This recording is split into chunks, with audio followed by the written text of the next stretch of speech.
తీవ్రవాదం, Maoist కార్యకలాపాలు గతంలో రాష్ట్రంలో విస్తృతంగా జరిగేవి. కానీ నేడు పోలీస్ శాఖ చర్యల వల్ల శాంతి నెలకొంది. మావోయిస్టు ఉద్యమంలో ఉన్న అజ్ఞాత నాయకులను జనజీవన స్రవంతిలో కలవాలని నేను వారికి ప్రత్యేకంగా విజ్ఞప్తి చేస్తున్నాను. ఇటీవల కొందరు మావోయిస్టు కీలక నాయకులు లొంగిపోయిన విషయం మీ అందరికీ తెలిసిందే.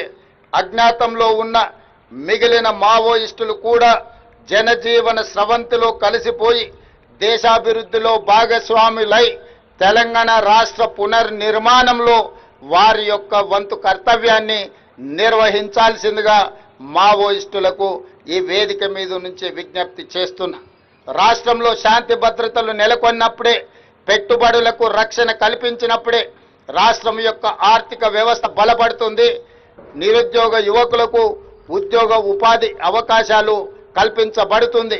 కాబట్టి ప్రజల యొక్క సమస్యల్ని పరిష్కరించడానికి మీ ఆలోచనలు ఏమైతే ఉన్నాయో ప్రజాస్వామిక విధానంలో ప్రభుత్వాలకు సహకరించి ఆ కార్యక్రమాలను ముందుకు తీసుకెళ్లడానికి జనజీవన స్రవంతిలో కలవాల్సిందిగా మావోయిస్టులకి వేదిక మీద నుంచి విజ్ఞప్తి చేస్తున్నాను. ప్రజా సంక్షేమం పట్ల నిబద్ధతతో పనిచేసిన అధికారుల కృషిని మా ప్రభుత్వం గుర్తించింది. పోలీస్ శాఖలోని పలు కీలక విభాగాల్లో అర్హత కలిగిన మహిళా ఐపీఎస్ అధికారులకు పోస్టింగులు ఇచ్చి దేశానికే ఆదర్శంగా నిలబడినం. తెలంగాణ పోలీస్ అకాడమీ, జైళ్ల శాఖ, SIB, ACB, CID, vigilance, armed reserve, CCS, cyber security బ్యూరోలకు మహిళా ఐపీఎస్ల సారథ్యం వహించడం మా ప్రభుత్వానికి, తెలంగాణకే గర్వకారణం. హైదరాబాద్, సైబరాబాద్, రాచకొండ ఈ కీలక పోలీస్ కమిషనరేట్లలో జోన్ డీసీపీలుగా 7 మహిళా అధికారులే. 2 కీలక విభాగాలను సైతం సమర్థవంతంగా నడిపిస్తున్న మహిళా ఐపీఎస్ అధికారులను చూసి తెలంగాణ రాష్ట్రం గర్విస్తుంది. అదేవిధంగా పోలీసు ఉద్యోగం అంటే కత్తి మీద సాము వంటిదే. పోలీసులకు ప్రతి క్షణం పరీక్షే, ప్రతి దినం పోరాటమే. ఒకవైపు నేరాల అదుపు, మరోవైపు నేరాల విచారణ, ట్రాఫిక్ నియంత్రణ, పగటి గస్తీ, రాత్రి గస్తీ, బందోబస్తులు నిర్వహించడం, విఐపీలకు రక్షణ కల్పించడం, ఇలా సవలాక్ష బాధ్యతలతో విరామం లేకుండా పనిచేస్తూ మనమందరం ప్రశాంతంగా జీవించేందుకు తమ జీవితాలను సైతం త్యాగం చేస్తుంటారు. ఇంతటి కఠినమైన సవాళ్లతో బాధ్యతలు నిర్వహిస్తున్న పోలీసులకు ఎటువంటి కష్టం రాకుండా చూసుకోవాల్సిన బాధ్యత మన అందరి మీద ఉన్నది. అందుకే మా ప్రభుత్వం పోలీసు సంక్షేమం కోసం అనేక చర్యలను చేపట్టింది. అందులో భాగంగానే మా ప్రభుత్వం అధికారంలోకి వచ్చిన తర్వాత 16,000 మంది కానిస్టేబుల్స్, ఎస్ఐలను రిక్రూట్ చేసింది. రాజకీయ జోక్యం లేకుండా పోలీసులు స్వేచ్ఛగా విధులు నిర్వర్తించే పరిస్థితులను కల్పించాం.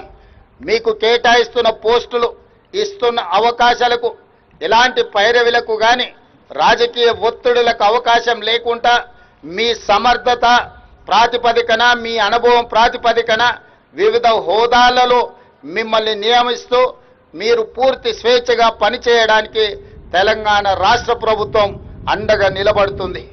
సంఘ విద్రోహ శక్తులు, తీవ్రవాదులు, ఉగ్రవాదుల దాడుల్లో వీర మరణం పొందిన లేదా గాయపడి అంగవైకల్యం పొందిన పోలీస్ అధికారులు, సిబ్బందికి దేశంలో ఎక్కడ లేని విధంగా తెలంగాణలో అత్యధిక నష్ట పరిహారం ఈనాడు మనం అందిస్తున్నాం. విధి నిర్వహణలో వీరమరణం పొందిన పోలీసు కుటుంబాల్లో ఒకరికి ప్రభుత్వ ఉద్యోగం, ఇంటి స్థలం, వారి పిల్లలకు రెసిడెన్షియల్ స్కూళ్లలో ఉచిత విద్య, వైద్యం, బస్ పాస్ సౌకర్యం తదితర పథకాలను అందజేస్తున్నాం. మెడికల్ సీట్లలోనూ పోలీసు అమరుల పిల్లలకు ప్రత్యేకంగా సీట్లను కేటాయిస్తున్నాం.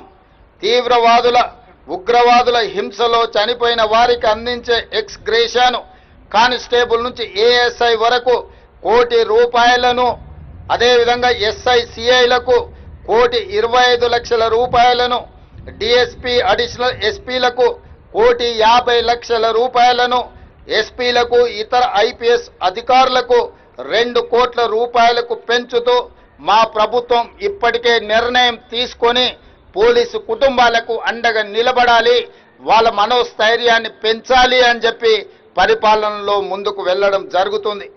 మన ప్రాణాలకు వారి ప్రాణాలను అడ్డుపెట్టే పోలీసుల రుణం ఏమిచ్చినా తీరదు.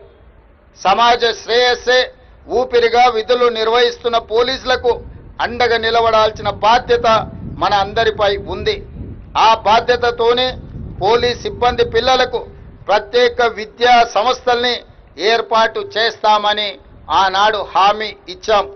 అందులో భాగంగానే పోలీసు పిల్లలకు అంతర్జాతీయ ప్రమాణాలతో నాణ్యమైన విద్యను అందించే ఉద్దేశంతో రంగారెడ్డి జిల్లా మంచిరేవులలో యంగ్ ఇండియా పోలీస్ స్కూల్ని ప్రారంభించాం. ఇందులో 50% సీట్లు పోలీస్ సిబ్బంది పిల్లలకు, మిగతా 50% సాధారణ పౌరుల పిల్లలకు కేటాయించాం. Olympian boxer Nikhat Zareen, world cup cricket winner Mohammed సిరాజ్కి డిఎస్పీ ఉద్యోగాలు ఇచ్చి పోలీసు ప్రతిష్టను పెంచే విధంగా నిర్ణయాలు తీసుకున్నాం. అదేవిధంగా పోలీసు గౌరవం పెరిగితేనే రాష్ట్ర ప్రతిష్ట పెరుగుతుంది. పోలీస్ శాఖ ఇదే పనితీరును కొనసాగిస్తూ దేశంలోనే అగ్రస్థానం